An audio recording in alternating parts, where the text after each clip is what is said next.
کیا ہماری تاریخ میں کوئی ایسا لمحہ نہیں آیا کہ ہم تجارتی خسارے کا شکار نہ ہوئے ہوں؟ ایک لمبے عرصے تک مسلسل خسارے میں رہنے والے اداروں یا ممالک کو کس قسم کی صورتحال کا سامنا کرنا پڑتا ہے؟ کیا ہم نے اپنے آپ کو کبھی خسارے سے نکالنے کے لیے کوئی تدابیر اختیار کی؟ کیا ہم شروع سے ہی ایسے ہیں یا ہم نے کبھی اقتصادی میدان میں کوئی ترقی بھی کی ہے؟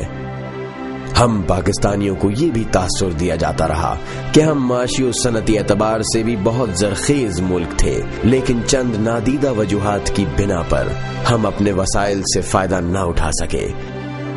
کیا ہم نے جاننے کی کوشش کی کہ تاثر میں کہاں تک حقیقت ہے اور کہاں تک لفاظی؟ آپ کی بڑی اچھی اکانومی تھی، اسٹیبلٹی تھی، ڈسٹریبیوشن آف ویلتھ نہیں تھا ٹھیک، ویلتھ کی ڈسٹریبیوشن جو تھی وہ چند ہاتھوں میں تھی، ٹھیک ہے۔ ذوالفقار علی بھٹو صاحب نے ایک کام ضرور اچھا کیا، انہوں نے ویلتھ کو جو تھا وہ تھوڑا سا لارجسٹ کھول دیا، ڈسٹریبیوشن تھوڑی زیادہ کر دی۔ بھٹو کے زمانے میں تھوڑی سی ہلچل ہوئی ہے ڈیفینیٹلی، اس کا جو اثر آپ نے دیکھ لیا۔ ضیاء الحق کے زمانے میں کسی اور طرف چل نکلے مطلب ہے، لیکن ضیاء الحق بے نظیر، اور اس کے بعد جناب نواز شریف صاحب، پھر پرویز مشرف صاحب، اگر آپ ایک پوری نگاہ ڈالیں تو مور اور لیس پالیسیز وہی ہیں۔ یہ سمجھنا کہ پاکستان کی لینڈ میں اور جو ہے آج یہ کوئی بہت اکنامکلی وائبل اسٹیٹ ہے، یہ غلط ہے۔ یہ کوئی بہت زیادہ وائبل اسٹیٹ نہیں ہے، لیٹس بی فرینک آن دس۔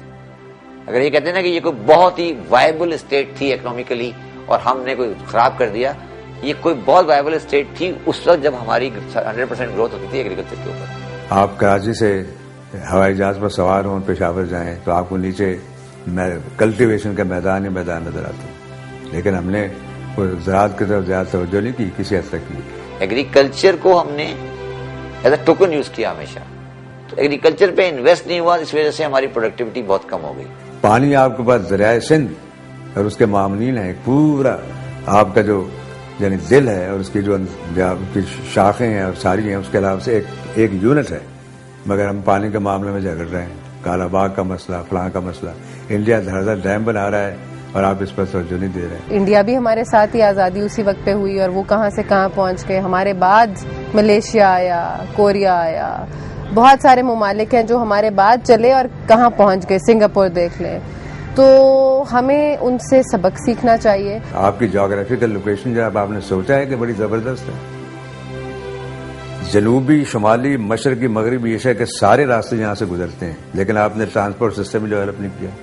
ایک موٹر وے لے کر بیٹھ گئے ہیں، 1 اور 2 سارے موٹر وے بنائے نا، سارے جال پھیلا دیں جیسے امریکہ میں اس کا جال، اور کچھ کام نہ کریں، راہداری کا ٹیکس لگا دیں، ساری تجارت جو ہے ان کو اتنا ٹیکس دے گزر جائے۔ سیفٹا معاہدہ ہمارا انتظار کر رہا ہے کہ ہندوستان اور پاکستان کے تعلقات بہتر ہو اور ہم ایک بہترین ٹریڈنگ پارٹنرز بن سکیں۔ ساری جو وسطی ایشیا کی ریاستیں اس بات کی منتظر ہیں کہ ان کو وہاں پر پہنچا جائے اور وہاں پہنچ کر بہترین جو ہے وہ کاروباری، اور آپ کو ایک عالمی منڈی موجود ہے ہندوستان کی صورت میں اس پورے خطے میں۔ اکثر و بیشتر ہم پاکستانیوں کو ایسی اطلاعات دی جاتی ہیں کہ پاکستان کے فلاں مقام پر قیمتی معدنیات مثلاً پیٹرول، کوئلہ، گیس، ہیرے جواہرات اور دیگر بیش قیمت و نایاب دھاتیں دریافت ہوئی ہیں، لیکن سوال یہ پیدا ہوتا ہے کہ پھر وہ کہاں ناپید ہو جاتی ہیں؟ ان کے اثرات ہمیں معاشی بہتری میں کیوں نظر نہیں آتے؟ پھر ہم کیوں ہر وقت ہی معاشی بحران کا شکار رہتے ہیں؟ کیا یہ سب کسی ڈس انفارمیشن کا حصہ ہے یا پھر ہماری بد عملیوں کا نمونہ؟ اپنے ان تمام تر نامساعد معاشی حالات کے باوجود کیا ہم نے اپنے ان وسائل کو بہترین معاشی تدابیر کے ذریعے استعمال کرنے کی کوشش کی کہ جن سے اللہ تعالیٰ نے ہمیں نواز رکھا ہے؟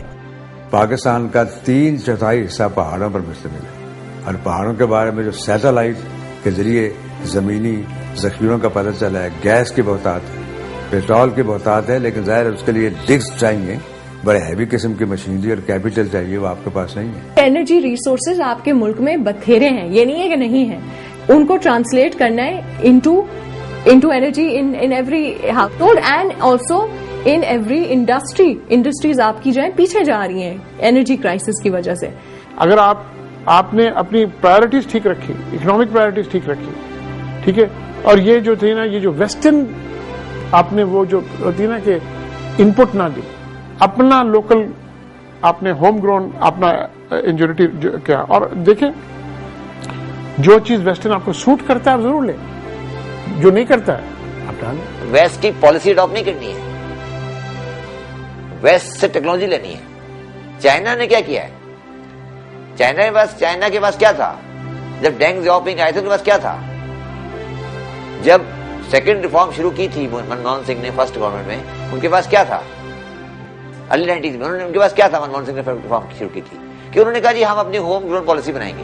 اکنامکس جو ہے نا یہ ایک لوکل سبجیکٹ ہے, یہ جہاز کی طرح نہیں ہے کہ آپ جہاز امریکہ سے امپورٹ کریں اور یہاں لا کے چلا دیں. یہاں اکنامکس کو نا ہمیشہ ہوم گرون ہونا پڑتا ہے. ٹریجڈی یہ پاکستان کے ساتھ یہ ہوتی ہے ہمیشہ کہ اکنامکس ہماری ہوم گرون نہیں ہوتی.